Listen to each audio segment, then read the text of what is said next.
Hi there. Welcome to the Sober Circle channel. Enjoy this speaker tape.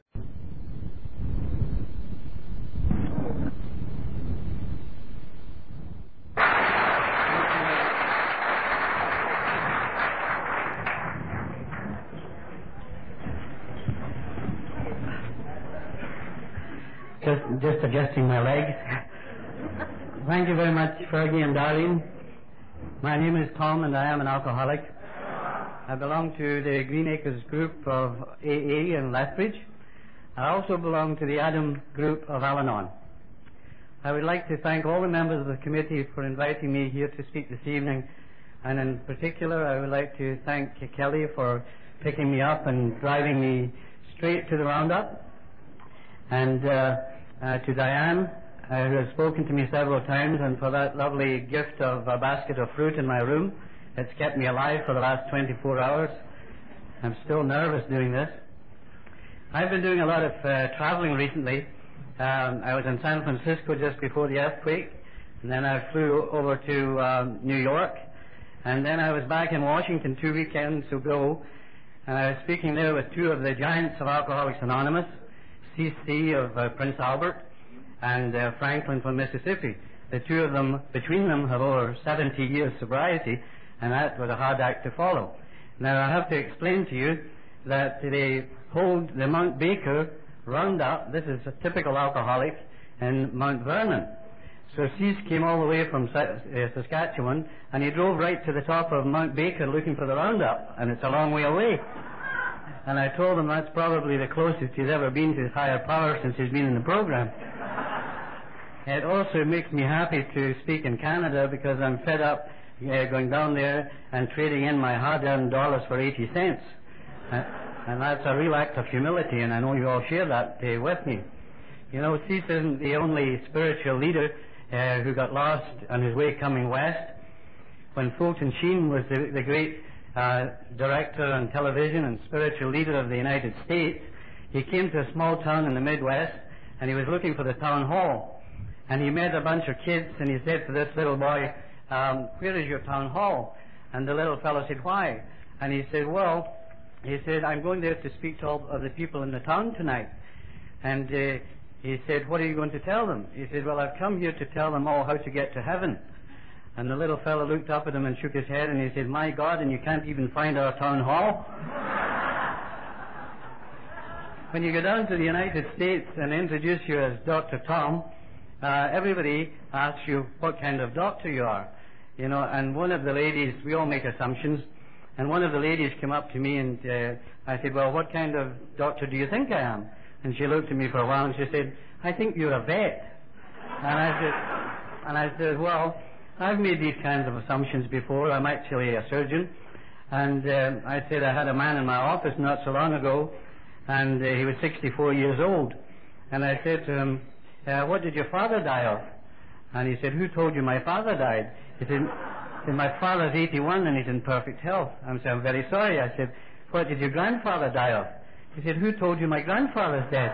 He said, he's 99 years old and got married last Tuesday.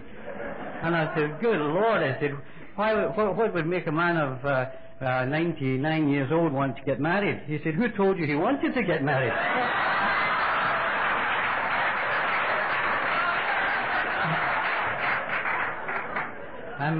I'm not a dentist, and I'm not, thank God, a gynecologist.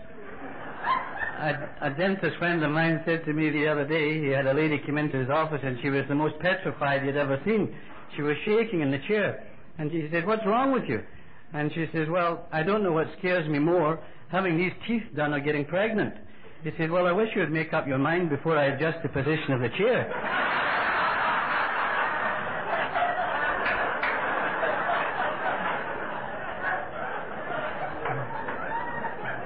Now, there are many forms of addiction, and I see some of you out there who join me at Castlegar, and they know Mike in Castlegar, and he's not like Grace was complaining about all these AA meetings. He's an addicted golfer, and he golfs with the same people every morning, and devoted husband, he always arrives home for lunch. But this day he didn't arrive home, and his wife got really worried about him. And finally he came in about 6:30 at night, and she said, where have you been? And he said, well, I have to be honest with you. I played 18 holes of golf, was driving down the road and saw this pretty girl beside a broken down car. He said, and I tried to fix it, and then I took her in my car, and we talked a while, and one thing led to another, he said, and to tell you the truth, dear, I took her to a motel, and we've been in a motel all afternoon, and she said, you filthy liar, you played another 18 holes of golf, didn't you?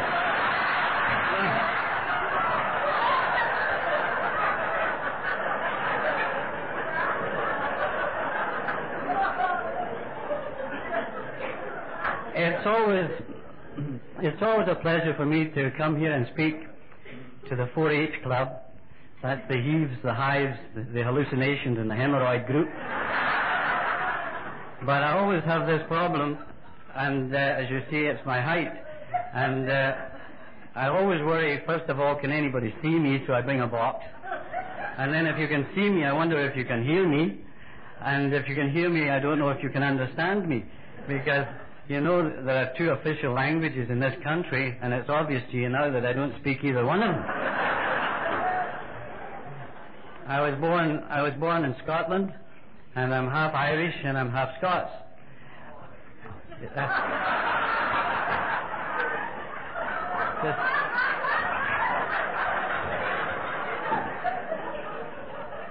Well, that really is a dilemma, because one half of you wants to get drunk all the time, and the other half won't pay for it.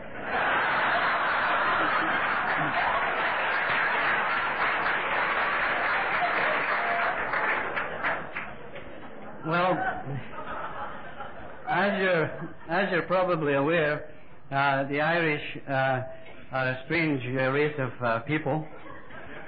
Louis MacNeice once said they're a race of people who shoot straight in the cause of crooked thinking. And that maybe accounts for their alcoholism. And they're a very vengeful bunch. I'm always reminded of the story of the Irish farmer who was ploughing his field, and a little leprechaun jumped out. And he said, "Begorra," he said, "I didn't believe you little people really existed." He said, "Oh, we do, and what's more, I can grant you any wish you want in the world." He said, "Anything. Wealth, power, property.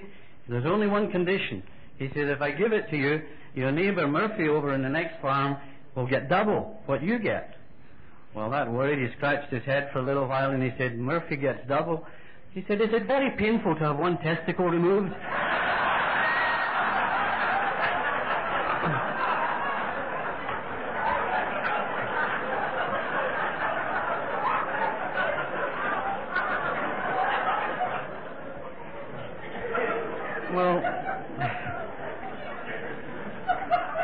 This is the end of the spiritual part of the meeting so far.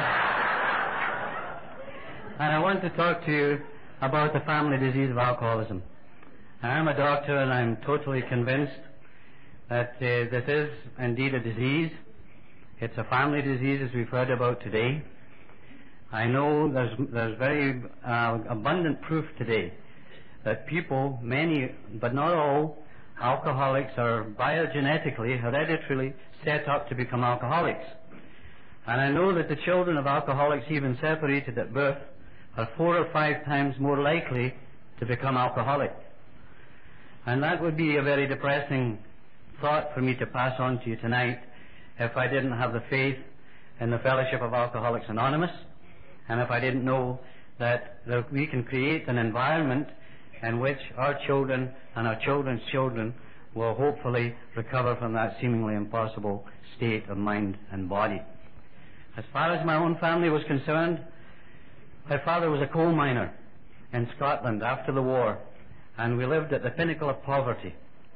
He was earning about $50 a week. There were 4 children. He was never an alcoholic. My mother wasn't an alcoholic. My grandfather lived with us, and he wasn't an alcoholic. But my uncles were all alcoholics.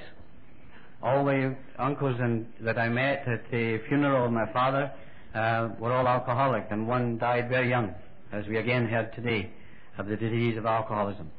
My older brother suffers from alcoholism all these years since high school, and he's recently had 2 severe heart attacks, and the last time I heard, he was having some temporary sobriety.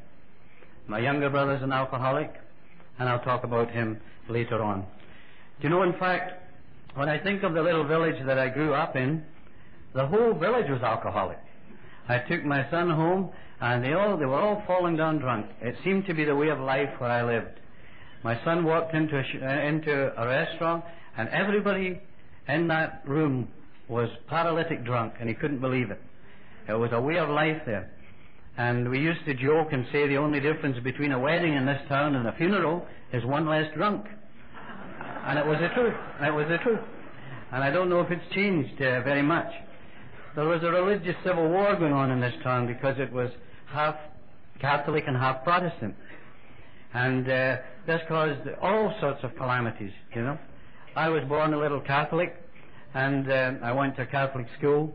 When I was about 16, my motorcycle broke down on the wrong side of town for me, because there were a whole host of drunken people, and they were all Irish Catholic labourers. And I was a little fellow, as you gather, and they came over and they said, let's kick the you-know-what out of this little filthy Protestant. And before I could make the sign of the cross, they did it. And they left me lying for dead on the sidewalk. So I wasn't very impressed with things religious as I grew up. And as I went to school, I heard about a God, a vengeful God. I may have misinterpreted it, but I can only tell you what my memories were. A vengeful God, that I had to be perfect to be acceptable to this God.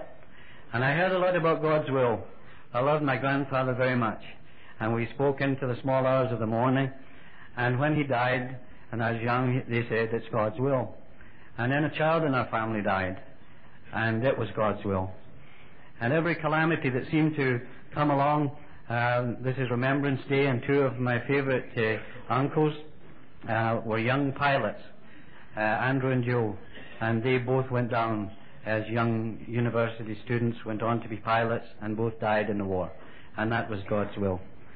So I made some kind of decision that I'd better keep some distance away from this God character, and I shoved him way on the back burner of my life for a long, long time. You know, if you had asked me at that time what were my assets and liabilities in high school, I would have told you my liabilities were the poverty that I've described, and I would have told you, and my height, I thought was a terrible liability.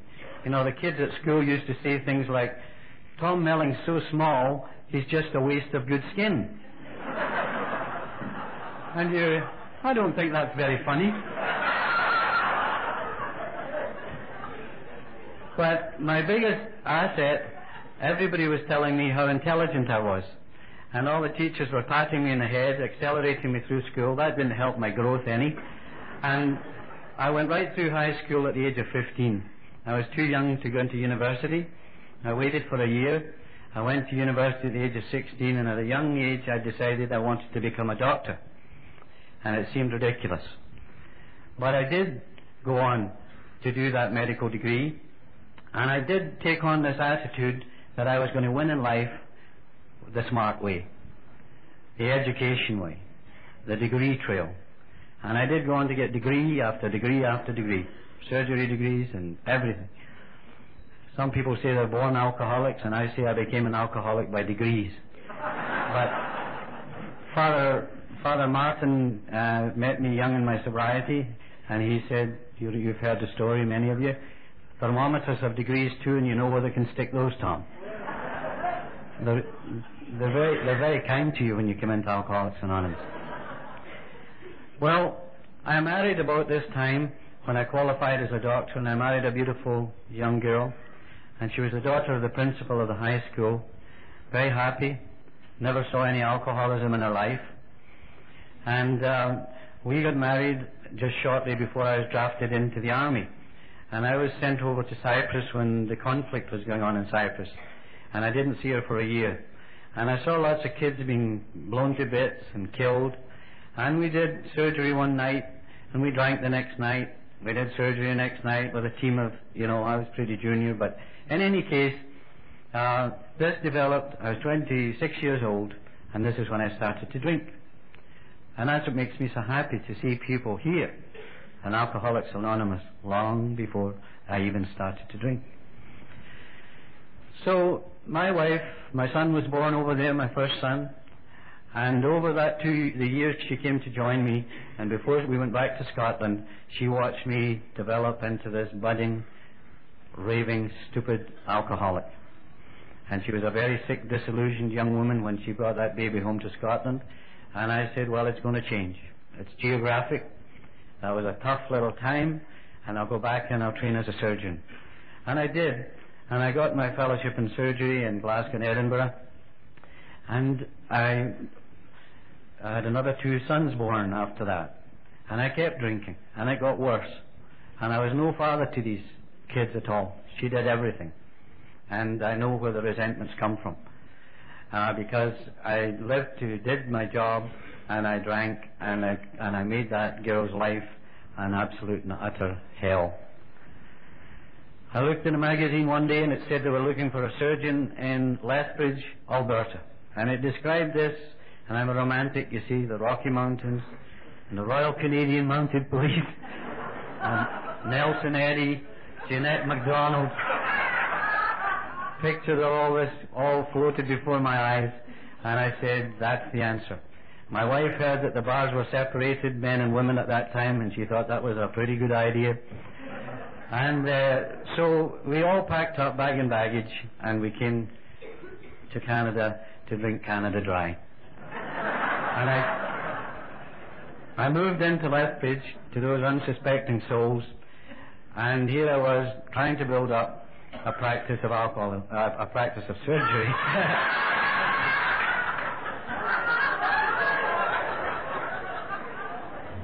I got that one right. I was trying to set up a practice in surgery in active alcoholism, and that's not easy. I did nearly all of my drinking in the 60s, the worst of it. And Robin Williams has said that if you can remember the 60s, you weren't there. And I wasn't there, all of the 60s. They were tough times. But I want to say to the newcomers coming to this fellowship, and I think it's really important, that I know I did many, many good things while I was a practicing alcoholic. I know I achieved many goals. I did many kindnesses to people. I tried my best, and I couldn't love my wife or my children. I was an incapable person of giving or receiving any love. I did the best I could with what I had. And it's not all bad. You see people come into the fellowship and they feel like the hole in the donut and they're no use and they've never done anything good in their life. And I can identify with that. But I want you to remember, some of the good in you. And now I want to tell you some of the useless things that brought me to Alcoholics Anonymous. I don't know about you, but I was a very unlucky drinker. I seemed to get into accidents all the time. And I fractured my arm 3 times, and I compound fractured my right leg, fractured my ribs, fractured my spine. I had so many accidents I kept 2 cars, one for the body shop. And I tell you, this was quite a mess. I sometimes was a traveling drunk. I went downtown one day, and you'll know the feeling. Nothing's right about the town. Nothing's good about the family. Nothing's good about Lethbridge. To hell with it all. And I went into the bank, borrowed some money, no idea where I was going, and I woke up in London, England, unshaven.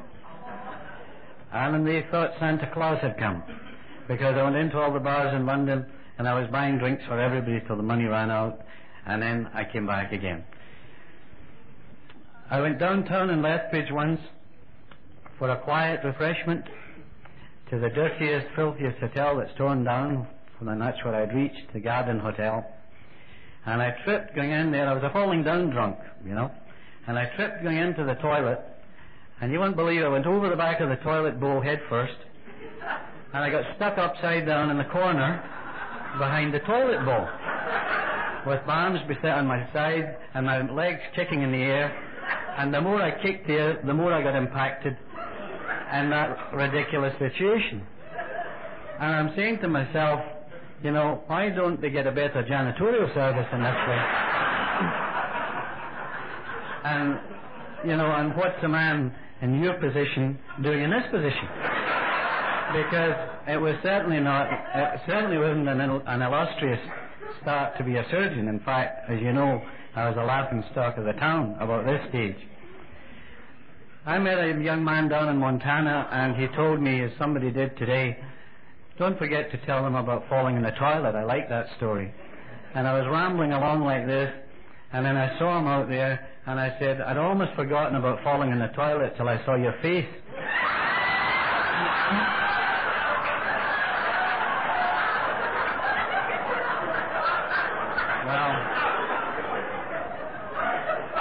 Surely to God hope he's still in the fellowship. When I was drinking there one night, I had a crash into a parked car in Lethbridge, and I took off. The police caught me. I was brought before the judge, and he said to me, you know, Tom, if I take you out into the open court, you're going to lose your license. The game's up.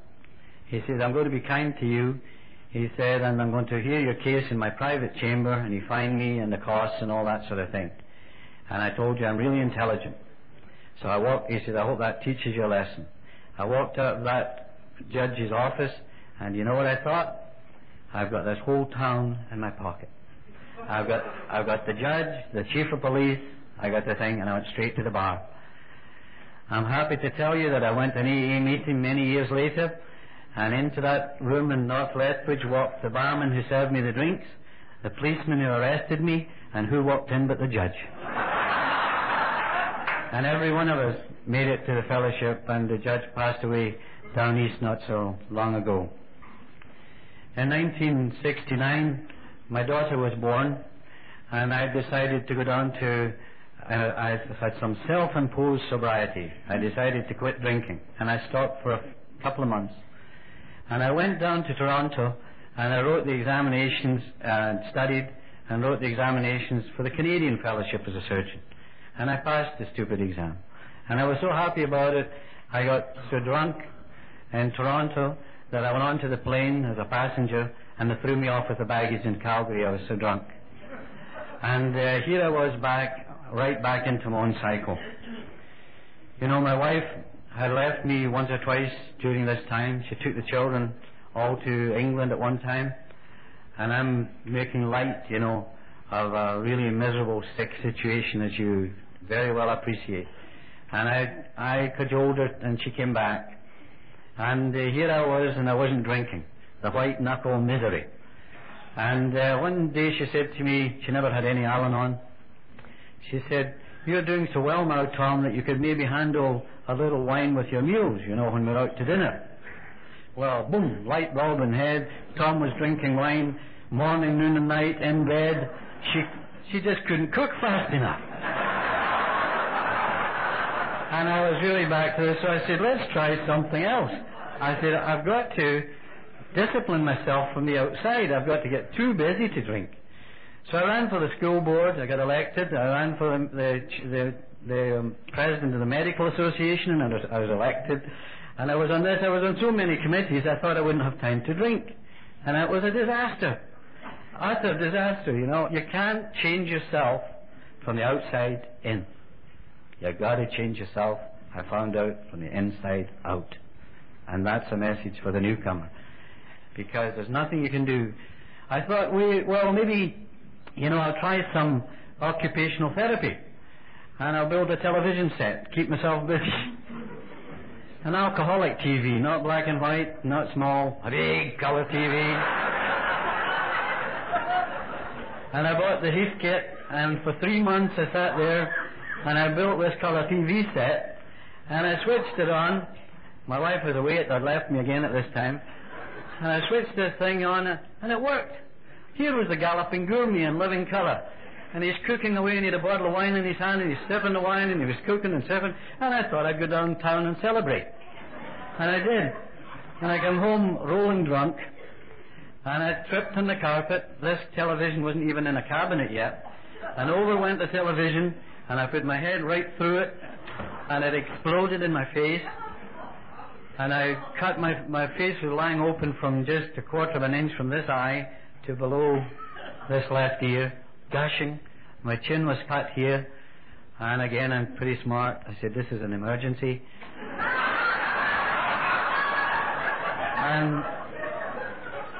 And I went to see the best doctor in town, and that was me. I was really too ashamed to go to anybody else. And I covered myself up like what's his face? Covered myself up in all these towels, and I made my way over to my office, and I stitched my face up without local anesthetic, and leaving blood everywhere. And I missed about an inch of it. And I went back the next morning when I saw there was still a hole here, and I was going to stitch this up. And here was a note from my secretary, and it said she had moved to Vancouver, and she stayed there ever since.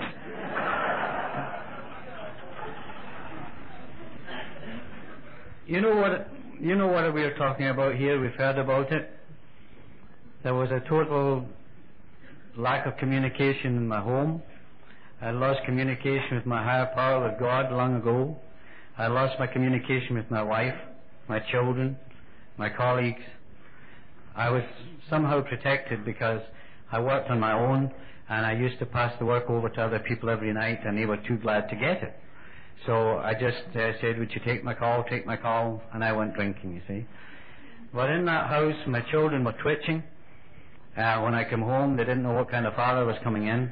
My oldest son used to disappear down to the basement, and there I would come in all shapes of disaster, bloodied up, another cast on, and all this kind of thing.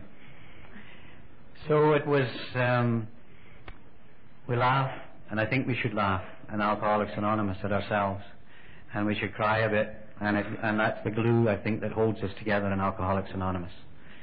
And this whole situation and this family breakdown, was a direct result, as I say, of these multiple personalities that I had.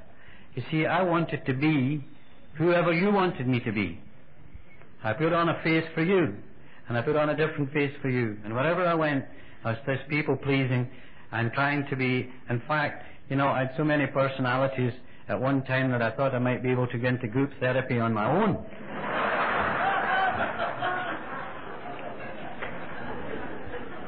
I wanted more than my share of everything.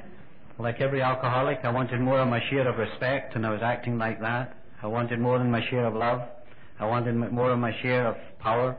I wanted more of my share of sex. I wanted more of everything. And I was behaving in a way that I deserved nothing, and I got nothing. It was just horrible. I was so filled with disgust at myself that I can remember just a few nights ago about going into a house, and I walked into the bathroom, and there was a full-length mirror, and I spat right in my own face. And that's exactly what I was feeling inside about me. 6 weeks before I came to you, I was in the hospital, and one of the senior surgeons collapsed right in front of me. He fell down at my feet, and he had a complicated bowel obstruction. He was very ill, and he said, I want you to do the surgery. And I said, I'm too ill, I'm feeling sick, and I can't do it. And he insisted. And I was really sick. So I retreated, and I ran off home, and then his wife called me, and finally she prevailed on me, and I drank what was left of a bottle of vodka, which has saved more than one life. And then I came back to the hospital, and I did that operation, and I operated on that fine gentleman for 3.5 hours or so, and lots of it in a total blackout. And I'm glad to tell you he's very much alive today, and a good friend of mine. But the insanity of alcoholism, what I remembered walking out of that hospital, and I was shaking like a leaf, was I'd said to my wife once, when she said, you can't go on like this. And I said, I could operate better drunk than some of those people could sober. And I don't think any of you would make a remark like that, would you? And here I was, and I made an intelligent decision again. I decided I was going to give up surgery and go into full-time drinking. And what I'd actually decided to do was to go and kill myself. And I couldn't do it. And I moved out to British Columbia, and I tried to drink myself to death. I broke my arm in another accident, and I was brought back into Lethbridge in this pitiful state. And I remembered a young journalist, Jim Mabey, who's since passed on, and he became my first sponsor. And 2 years before I came to, I was sitting there having a drink, and I noticed that Jim used to be a straitjacket, insane two-fister like myself, and he wasn't drinking. And I said to Jim, you don't drink anymore? And he said, no, Tom. He said, I joined Alcoholics Anonymous a year ago and I don't drink anymore. And you know what I said? I'm very sorry to hear that. And it was Jim, I wasn't fit to make a telephone call, but it was Jim that was called for me that night. And I got on the telephone, and I want you to listen to this, because he said to me, have you been drinking? And I said, of course I've been drinking. He said, how long have you been drinking? I said, I've been drinking for weeks. And you know what he said to me? He said, I'll be right over, Tom. And I think if he hadn't come over that night to me, I don't think I would be alive today, because I don't know if I would have made that next call. And I always think of Jim, and I went to see him before he died of brain surgery, and Jim used to tell me, go back and tell those turkeys in Alcoholics Anonymous to be gentle with themselves. That's what he told me before he died. He said, we're far too hard on ourselves. Jim took me to that first meeting, and I'll tell you, I was not impressed. I went to the chapter house down there, and I thought I was back in kindergarten. It didn't even have decent furniture. I'd been thrown out of worse places. But it was the things on the wall that got to me, like, keep it simple, think, first things first. And then there's one down there above the clock, and that's the one that made me want to throw up. It said, isn't it swell to be here? And here I was, I thought I was at the end of my life, and an old man who's also dead, Mel Friend, he walked up to me, and some of you may remember Mel. But Mel used to give a penny to everybody that he saw at their first meeting, you know. And he came over to me and he put his arm around me, and I didn't like it. And he told me he was really pleased to see me there, and really happy, and I really didn't believe him. And then he said those magic words, we'll love you. And I was looking for the back exit to escape. And he gave me this penny, a penny from a friend, he said, and I still got it today. I never had a drink after that night. He gave me the big book. You know, he strung together 3 words for me: honesty, open-mindedness, and willingness. I never heard them put together before. And he explained that to me. All I remember of the first meeting was there was a guy sitting across the table. Oh, there was a patient on this side, one of my own patients, and I turned around and he looked at me, and I think he was scheduled for surgery and he didn't show up.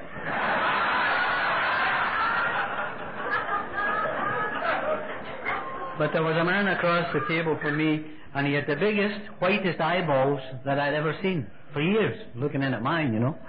And I wanted his eyeballs. And I heard them reading something about, and you're willing to go to any length to get them, and I was. I really was. And that was all I remember of the first meeting. They could have been talking Arabic as far as I'm concerned. I had my cast in my arm, and boy, was I a sick cat. Anyway, they said, read this big book, Mel said, and you know your colleagues will learn to respect you. Well, they were walking over me in the street. One of them said to me once, what happened to you with the other broken arm I had? He said, did somebody step on you when you were crawling out of the bar last night? Now, that's not healthy, is it? So here was Mel telling me, and I thought the man was totally insane, that I would ever get respect from my colleagues in that town. And anyways, he gave me this copy of the big book, and I took it home, and he told me to read it, and I opened it, and what does it say? The doctor's opinion. Now, who the hell needs the doctor's opinion, you see? So I skipped that bit. And then Bill's story, and I didn't know Bill. As it's a self-centered, you know what, I moved on to there is a solution. Well, I've gone back and I've read the doctor's story over and over and over again, and I don't think there's a word of it should be changed about this obsession of the mind, this allergy of the body, you know. I have a friend, he goes into hospital, the nurses say to him, what does this mean, you're allergic to alcohol? And he says, well, I break out in spots. And she says, what kind of spots? She says, well, spots like Montreal, Saskatoon, Vancouver.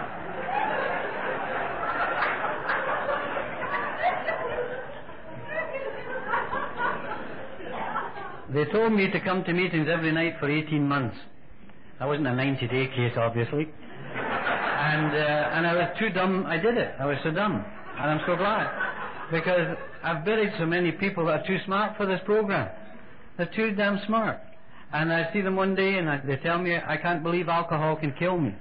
And 5 days later, I've seen that very same man dead, frozen dead of alcoholism. And I've seen many people lying there, purple and blue, that I looked in the eyeballs and I tried to carry the message. And we are lucky people. You see, why am I an alcoholic?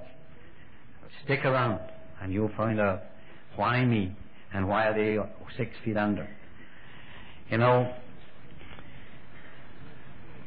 I was encouraged at the time to get as active as possible.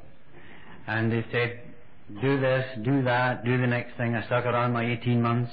I really did. And one night I got a telephone call about 3 in the morning, and it was a local disc jockey. And he called me, he said, are you the alcoholic doctor? Well, I said, I've been called a heck of a lot worse at this time of the morning. And I said, what's your problem? He says, there's a young man in North Lethbridge who's got a shotgun and he's going to kill himself over alcohol. Would you go and see him? So I dressed, and I don't advise it. I went alone, and I went over and I saw the light, and I walked into the back and into his kitchen, and there was the loudest explosion I've ever been close to in my life. And he blew away the kitchen cabinet, the whole that size, above my head, just above my head. And it was then that I realized what an asset it is to be 5 feet 4 inches tall.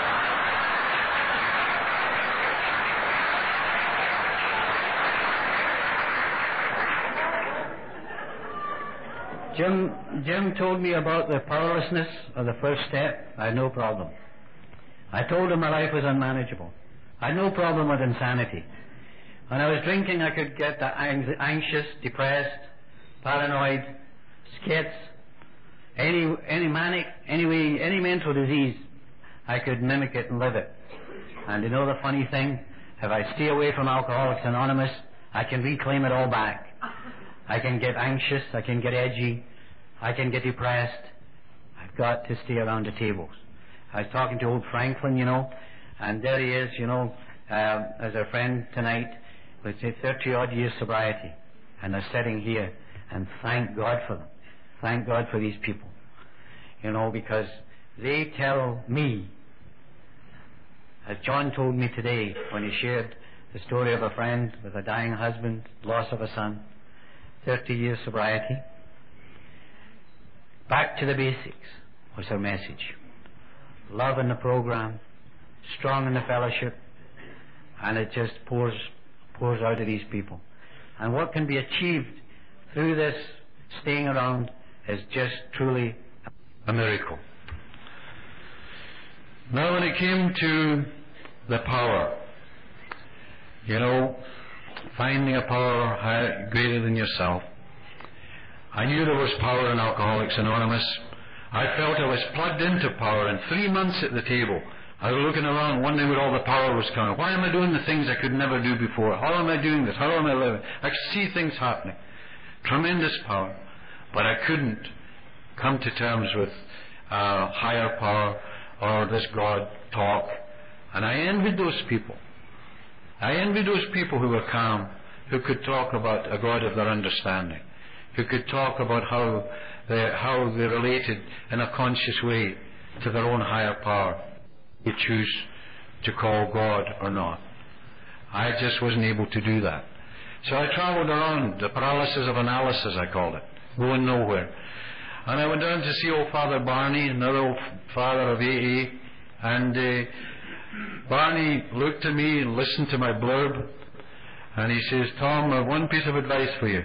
He says, go and hang your brain on the line for a year to dry and come back and talk to me. And I wanted to punch him in the eye. And he was right. And I came back in a year's time and I said, how do you make a decision to turn your will and your life over to God? And he said, you took Latin. To decide is not to add something on. Decidere means to cut something away. It's a pruning process. Deciduous trees, the leaves fall. Decision is to cut away. He says you have got to cut away the things that you know are standing between you and an understanding of a God that other people have. And I knew what he was talking about. My younger brother's an artist in the fellowship. And he told me when Michelangelo was asked about the statue of David, never forgot it, and he said, how did you ever visualize such a beautiful piece of art as that fantastic statue of David? And Michelangelo said, I cut away everything that wasn't David. I cut away everything that wasn't David. And that was the job that Barney sent me about. In the fourth step, I think I came closest to some spiritual experience, because when I sat down and wrote my fourth step, my inventory, I could see the phoniness, the filth, the deceit, the infidelity, the cruelty, and the pain of me in alcoholism. And I saw myself like glass. And you know, if some of my patients could only have the insight that this fellowship can give, every human being should be a member of Al-Anon. Every human being.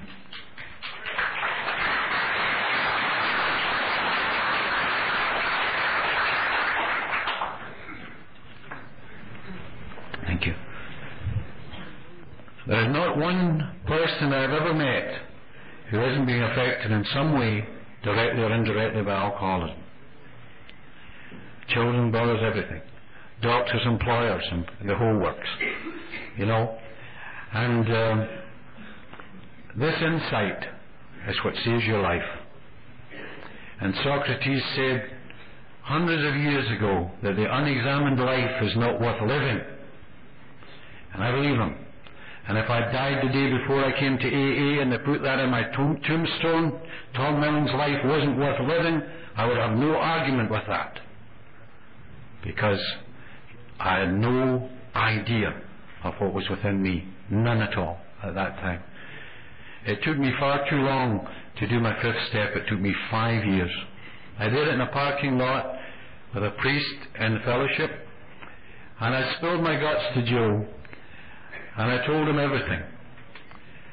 And why did I do it? I did it because I was told that the power of the past will destroy you. And if you get to that stage in your program, you might drink again. And I spilled it all out, and he says, Tom, you know, that's not all as bad as you think it is. It wasn't a big deal. He said, but I see you've got a problem with God. And he said, and I think he's broadcasting on FM, and you're tuned into AM. He says, but keep fiddling with the knobs, he says, because I think you're going to get it, you know. When it came to shortcomings and character defects, steps 5 and 6 of the program, I went through the most painful period of my life. You see, Mel's prophecies had come true. By this time I was the chief of surgery in the hospital, 150 doctors. I'd built myself a little Garden of Eden in the valley, a little farm. I had horses, dogs, cats, a la dog, a la cat. I had it all. And my wife and I still had no communication whatsoever. We couldn't get it together. She wouldn't go to Al-Anon. And I was 3 years into sobriety, and she said she was going to go off to university. So I stayed with the 4 children, from 17 down to my little 8-year-old. Well, they were younger than that at that time. But I stayed with them on the farm, and she went off to university. I was trying to do my practice. I was trying to do the growth. I know what this single parenting is all about, you know. I found one of my kids in the washer dryer once when I came home. They were playing at the time tunnel, and he was spinning around with his eyeballs sticking out. I don't know how they lived, you know. But anyway, they lived, and I did my thing. And I opened my mail on January 29th, 1977. And when I opened the letter, it said that my wife was not coming back, and she never would, and she never did. And I was crushed. I was crushed. I was angry. I was angry at you and your promises. I was angry at me. I was angry at her. I was angry at everything. And I went into what my friend Mac Cheetah, the late Mac Cheetah, called one of the deserts of his life. I'll speak about Mac later in a minute. But Mac Cheetah's son died of cancer, and Mac died of cancer. And he told me, Tom, if you just get your nails into the table of Alcoholics Anonymous, he says, and hang in, those people will love you well, and they'll get you out of this, you see. And through that desert, the blackness and all of the crying children and all this thing, my boys were old enough and they elected to stay with me. And then came the day that my 8-year-old little blonde daughter had to be taken away. And I held her in my arms so tightly, I can feel it today. I almost suffocated. And I said, if there is a God, I want to die. Because I built my life up once already, and I don't think I have the strength to do it, and I really don't think I want to do it. But you gave me my answers, and you healed me again. And I recovered from all of that. And through the experience, I didn't meet any judgmental God or get any understandings like that. I met a loving God who was suffering with me and weeping with me and healing me. And I've been comfortable ever since with that God that I have of my understanding today. You know, when you're in pain, and many of you are in pain right now, you might want to point a finger and blame it on God. And you know, I was a surgeon, here I am a surgeon, operating on people and causing pain. I knew I was causing pain, but I always operated on people to improve the quality of their life or the quantity of their life. And the last thing in my mind was to cause them pain. And I feel today that my God, it's the last thing on his mind to cause you pain. Anonymous. In step 1 I had a disease, and in step 2 and 3 I picked my surgeon, and in step 4 we did our investigations, and in step 5 I sat down with my surgeon and another human being, and I gave informed consent, and then I got the knife, and I've been a better person since for it. But that's what it's all about. Grace mentioned maturity today. I think I matured a bit. I think I've begun to think a little bit more in an adult way. And I was asking a little kid once, what do you think is the difference between a child and an adult? And this little kid said to me, an adult is somebody who stops growing at the ends and starts to grow in the middle. And that's not too bad. And you know, the making of the amends is part of the healing after the surgery. And it's not apologies. If you go to work every morning and you tell the boss, I'm sorry, you'll get fired. You got to change your ways. This man kept coming late for work. Boss said, what's wrong? He said, I can't sleep at night, and then I oversleep in the morning. He said, well, go to your doctor. He said, and get yourself some sleeping pills. So the doctor said, take a pill. So being like us, he said, if one's good, two's better. Took a couple of pills. Got up in the morning, out to work, and it was quarter before the hour, and he went to the boss and he said, well, look at me today. He said, I'm 15 minutes early. And the boss says, yes, but where were you all day yesterday?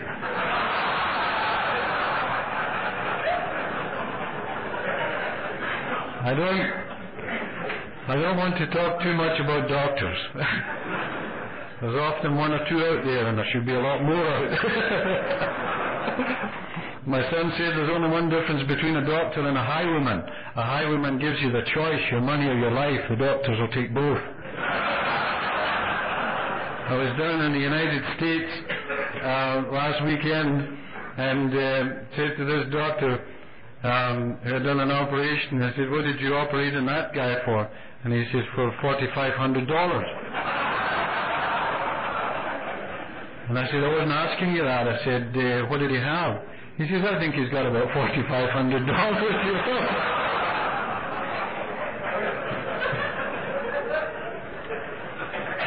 I'm not being too critical, but I've a funny feeling if you went to a doctor down there and you told him you had shingles, he would try to sell you aluminum siding.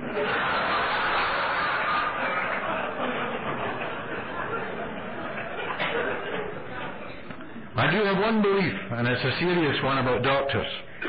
I think every single alcoholic should have a psychiatrist. They badly need your help.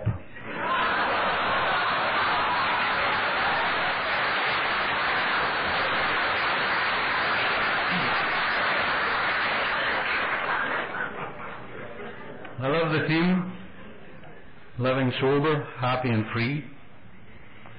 But there's a path to freedom, and the path is the path of the 12 steps of Alcoholics Anonymous. You see, you can't be free if you're not able to love, and I wasn't able to love. And you can't love if you're not healed. You can't heal in hate, resentment, anger, frustration. You've got to get healing. And you can't heal unless you can forgive. And I couldn't forgive myself. And through the program, I learned, and through my desert, I learned to forgive other people. And through learning to forgive other people, I learned to forgive myself, and that my higher power had forgiven me. And then I began to heal. And then I began to love people. And I could love my ex-wife. I could love my children. I could love all the people in Alcoholics Anonymous, Al-Anon, Alateen, I take you all as a group. And I could love my patients. And I could love going to work because I liked to do what I was doing. And that's a gift. And when you're able to love again, you're free. You're standing out there in the sunlight. You've got that freedom from bondage, and there's no shortcut. There's no shortcut to freedom. And joy goes with it. Sometimes you're so good, you just can't believe it. But that is the road that I felt that I had. In step 10, we continue to take inventory, and when we're wrong, we promptly admit it. In step 11, sought through prayer and meditation to improve a conscious contact with God as we understood Him, praying only for knowledge of His will for us and the power to carry it out. What a mouthful. What a mouthful that is, you know.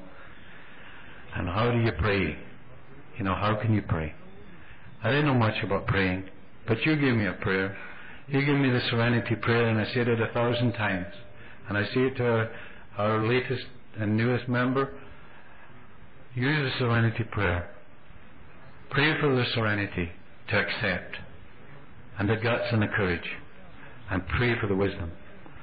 You're only praying for two things: knowledge of a little bit of God's will for us, and the motive power to carry it out. God doesn't need my prayers, and I'll tell you, He didn't like my directions for a lot of years either. But I'm quite comfortable praying. As a matter of fact, I have some Serenity prayer cards. You have to be sober to be able to read them. They're three-dimensional.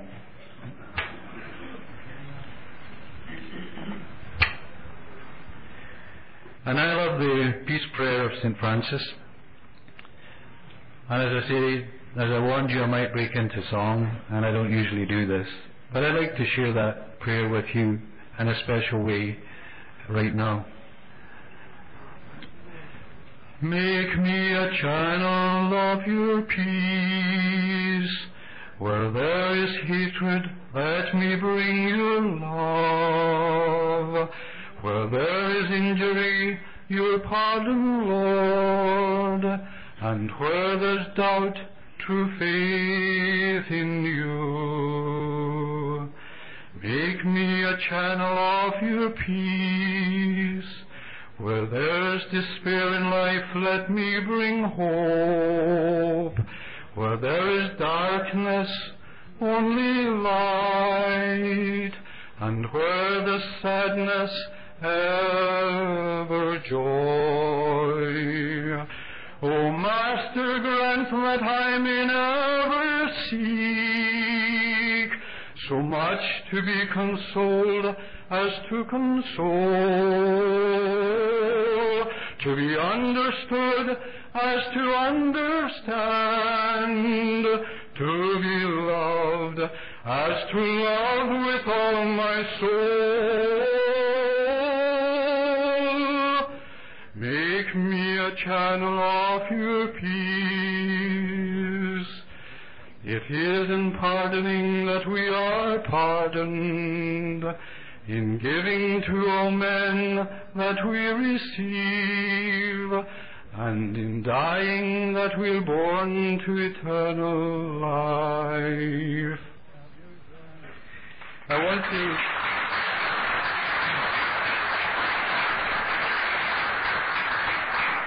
want to share another insight I got in Washington into family recovery, which was new to me.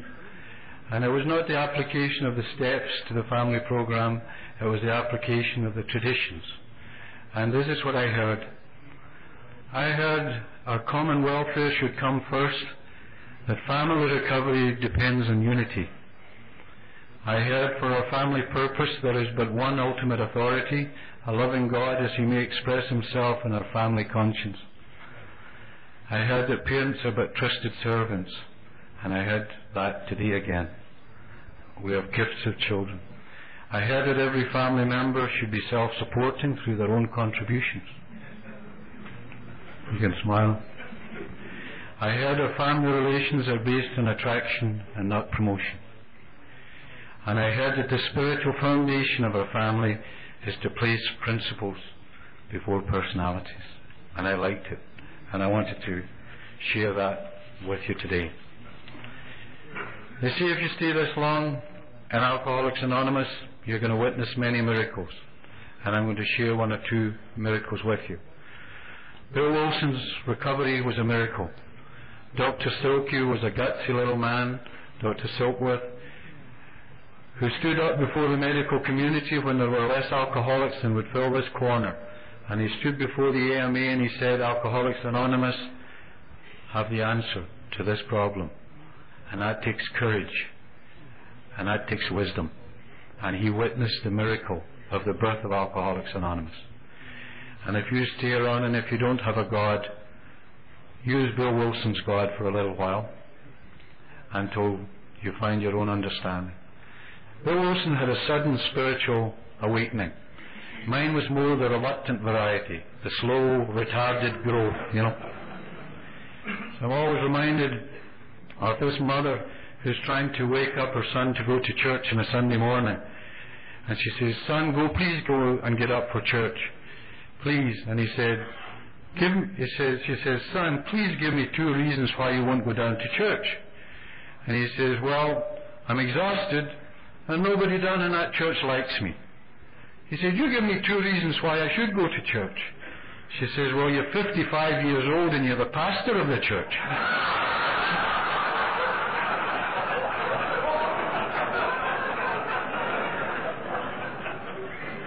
One of my sponsors is United Church Minister.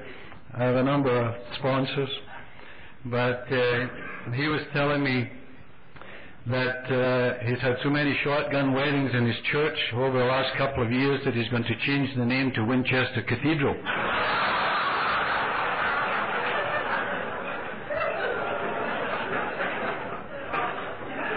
In 1979, my mother wanted to come and visit me. And my sister told me, don't bring her to Canada because she's 80-odd years old and it'll probably kill her, you see. And I went ahead and I brought my mother over. And she was the worst case of terminal Al-Anonitis that I've ever seen in my life. Within 2 weeks, I wanted to kill her, you know. She thought that all her beautiful sons had been turned into rotten alcoholics by these terrible women, you know. These women were responsible for everything. And I dragged her to Al-Anon, 80-odd, and I said, you've got to listen to this. And shaking her up, you see. And you know, I always have a dig at Al-Anon, being one myself. I think it's quite funny. A fellow was saying that he thought that the first alcoholic was Cleopatra. because she was the first woman of denial.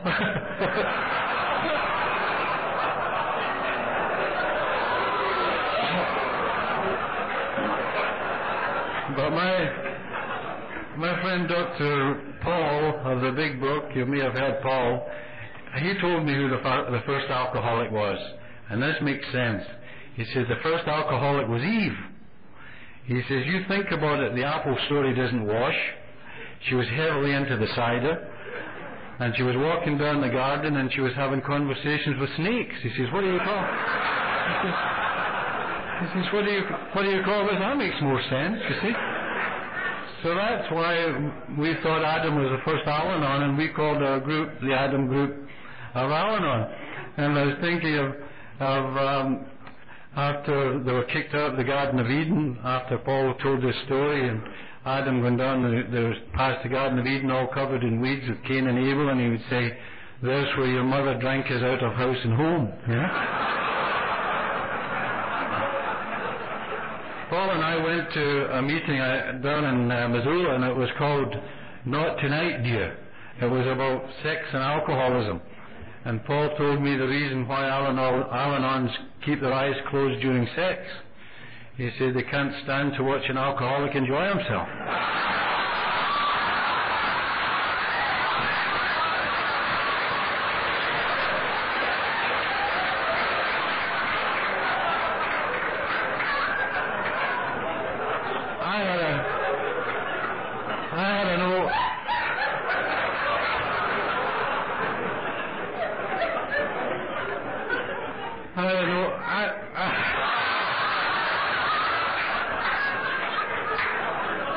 That's pretty bad.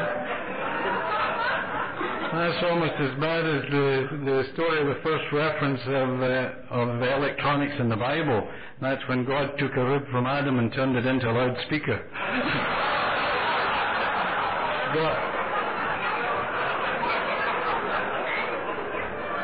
Now, Grace told us, Al-Anons, we've got to soften our voices down a little bit. But this old Al-Anon brought her husband in to see me, and she said, he's really very deaf. And I examined him, and I said, it's worse than that, you know, he's deteriorating in every department. And she said, well, what can I do about it? And I said, well, you could put some spark in his life, you know, I think maybe a little more sex might cheer him up. And he turned around and he said, what did the doctor say, dear? And she said, you're going to die.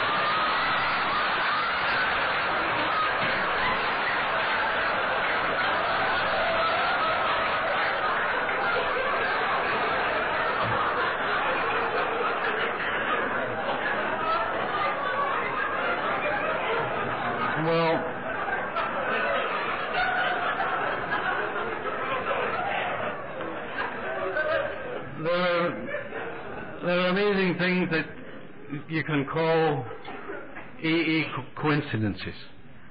They happen every day. John and I had one today. And in 1973, my mother called me and she told me my father was very ill and he might be dying. And I called the doctor, and he said, oh, don't come right away, he's not that bad. And before I hung up the phone, that voice that speaks in your head said, why would you wait? And I jumped in the plane that Friday morning, and I was in Scotland on Saturday morning, and I spent the whole day with my father, and it was the most beautiful day that we ever spent. We talked about everything, and he said everything he had to say. And I told him about it, Alcoholics Anonymous. And he said, Tom, I've never met anybody in AA. He said, but would you do me a favor? And when you go back to Canada, or forever, would you tell these people that I love them? And he died. And I was treating a young man, these spiritual awakenings that happen to people. I was treating a young man in 1980, and he was terminally ill, and he was jaundiced, and they all thought he was going to die. And I saw this from my own eyes, and I told him he was going to die, and to get hold of his pastor, and he did. And I had to leave, and when I came back, he was almost completely recovered. That was 1980, He'd been in the hospital for months, and he said he had an experience similar to what Bill Wilson had. He said it was a light, and he was told that in his head, or however, I'm not making heavy stuff of this, it just said you're going to be all right. And he is all right. And what happened, it turned out he was a doctor, and he had never practiced a day as a doctor, but he's practicing today. He got started working just last year. So these are miracles. These are miracles of recovery. Another AA coincidence, I woke up at 3 in the morning, and my mother was in the bedroom beside me, and I don't know why I woke up, but there was a muffled sound, and I went in, and my mother was going into heart failure, and her lungs were filling with fluid, and by the time I was living with my son Steve, by the time we got her to the hospital, her heart had stopped in the emergency, and she was clinically dead. And I walked down the corridor, and I was pretty sick, and I was talking to my higher power, and I said, if that's the way it's to be, that's the way it's to be. There were two voices in my head. One was my sister saying, if you bring your mother there, you're going to send her back in a casket. There was another voice, a louder voice, and it was a voice of the late Mac Cheetah. And Mac Cheetah, many of you may know from Winnipeg, whose son died of cancer of the leg, and he himself stood at the podium when he was dying of cancer. He propelled me into a new dimension, the eternal dimension of Alcoholics Anonymous, because Mac would always say, this is too big a deal for one lifetime. He said it over and over again, too big a deal for one lifetime. He said, you know, Tom, he said, if love is really love, it's everlasting love, it's eternal love, or it's not love at all. He said he believed that love was stronger than death across the podium. Beyond you, beyond the program, he spoke before he died. And he said, I know that I'll walk with my boy in the sunlight again. That love is stronger than death. But the phrase that was in my mind in the hospital that morning was Mac's phrase to me, man's extremity is God's opportunity. He kept saying it. And it went over and over in my mind. And suddenly down the corridor a young doctor ran and they zapped my mother with electricity and all that. And he said, your mother's heart has started to beat again. And I said, Vern, that's impossible. She was full of fluid. He said, it's not good, but at least it's beating. She recovered consciousness. She lived for another 10 months. We took her home to a wee house in Scotland where she wanted to be. And the miracle is she got the program. She had 10 months of Al-Anon. And my sister called me and said, what happened to my mother in Canada? And I said, her heart went. I said, I'm not talking about that. She said, she's phoning us all up. And she's telling all these horrible people, these wives and me, how much she loves us all. And it's driving us all crazy. And in another AA coincidence, I picked up the phone in October, and I spoke to her, and she said she had a lovely day, and she'd listened to music, and the last thing she said before she hung up the phone was, you made my day. And she died that night. Another AA coincidence. My younger brother, the artist, went into drugs and alcohol. He went to London. He ended up fighting with the police. And he ended up in a prison in London, in Brixton Prison. And I flew to England, and I flew to that lousy prison, and I stood outside, and he was so badly beaten up, I stood outside in the rain for a week. And they wouldn't let me in to see him. They had a new excuse every day. And I said to him, have you a problem with alcohol? And he said, yes. I said, would you come to Canada? And I got him through the court. Would you go to an AA meeting? And he said, yes. And I took him to the Chinook, the North Group in Lethbridge. And I sat powerless. And I watched you people work for an hour, and he didn't say a word. And he walked out of that meeting, and he jumped 3 feet off the sidewalk, and he said, Tom, that's what I've been looking for all my life. And he's been sober ever since 1976.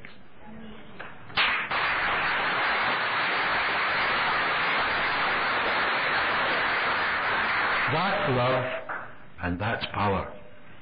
Today, he's the cartoonist with the London Times, the biggest newspaper in the country, and came from the garbage can. In 1978, I spoke in Kalispell, Montana. My wife had left me in 1977, taking my daughter. And I finished speaking, and a beautiful girl, most beautiful woman came up to me, and she said, I identified with what you said, and I said, we're going for ice cream, would you like to get your husband and come with me? And she's gorgeous, you know. Teresa would be with me today, only her father's just gone through heart surgery. I call her my American Express. I never leave home without her, you know. But anyways, she said, I don't have a husband. And I'm getting smarter now, because I said, I'm really sorry to hear that, you know. And Teresa had 3 children after the Vietnam War, and we were married in 1982. She had 4.5 years of Al-Anon before she, in her single time, became a candidate to join the good old program of AA, and she's 11 years of sobriety this year, this August. And she has done wonderful things in my life, and she's done wonderful things for my children and her children. It has been a joy to watch it grow. You know, when you talk about your kids, and I want to come to that for a minute, you know, when I hear people say they've got perfect children, you know, they've got lovely children, and there's everything so wonderful, I say, well, number one, they must be living awful far away, or they're liars, because I needed all the program that I could handle, and all the Al-Anon and everything, and I've slipped up this last few months in my Al-Anon because one of our boys went into 4 months of his finish of alcoholism. I understand he's going to meeting now, and it was hell, and I didn't handle it well, and I'm kind of ashamed of myself in a way of my program. Anyway, what's happened to me? Everything I dreamed of and more has happened in my life, has come true. 2 years ago, I decided to write an exam, and I went down and I became a fellow of the American College of Surgeons, and I went to San Francisco, and they capped this little drunken turkey down in the City Hall in San Francisco. I became, this year, the Chief of Staff of one hospital, and the first of the year, I became the Clinical Director of Cancer Services for the Southern Alberta, and I work now half-time with terminal cancer patients, and I couldn't do it without the program. I was asked a week ago to be the medical consultant to the government of Alberta on issues of alcohol and drugs. And most important of all, I went through heart surgery in March. I went through balloon angioplasty, and I lay on the table for 2.5 hours, start naked and freezing, and I wait while they put that thing into my heart, and they blew up the balloon, and when you're lying there, the only thing you're thinking about is to be back in the arms of the people you love. You don't own anything when you're lying there, and I include you when I want to be with the people I love. And I'm most grateful that I have a loving God today, a God who loves me exactly the way I am right now, but too much to leave me this way. The way I am, but too much to leave me this way. And for that, I'm the most grateful.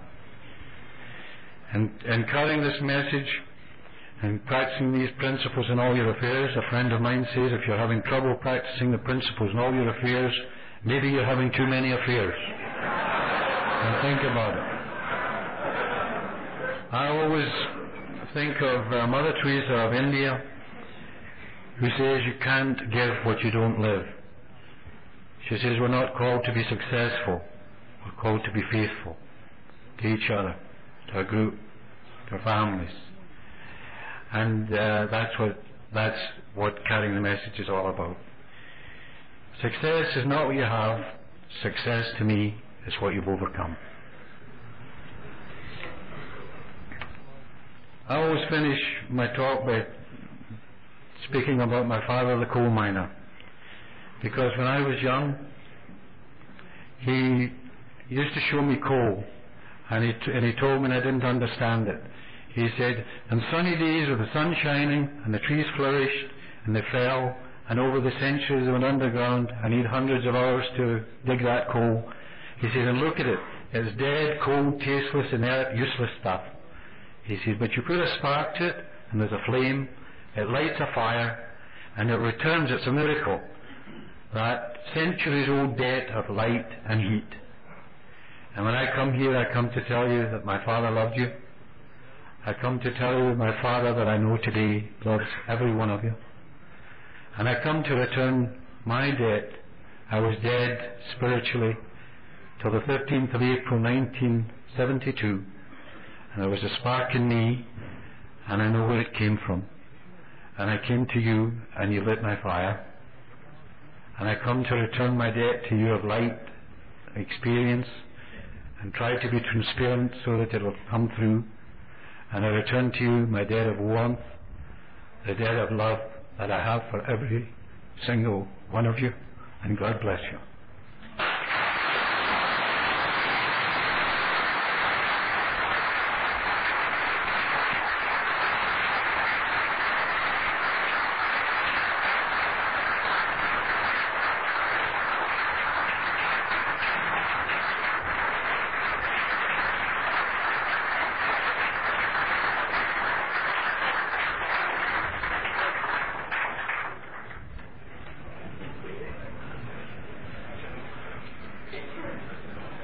Thank you so much, Tom.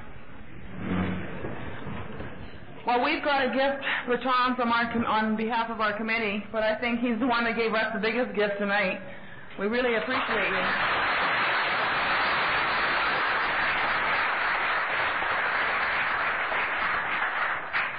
you. You know, every year on every committee, we always have expectations of our speakers, and I'm sure honestly say on behalf of our committee that Tom was beyond our expectations. He really delivered a good message.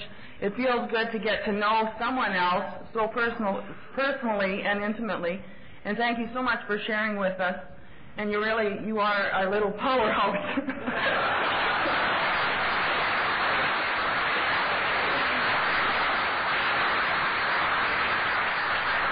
And also, if you will, would you please come so I could present this for you? Thank you. Thank you very much.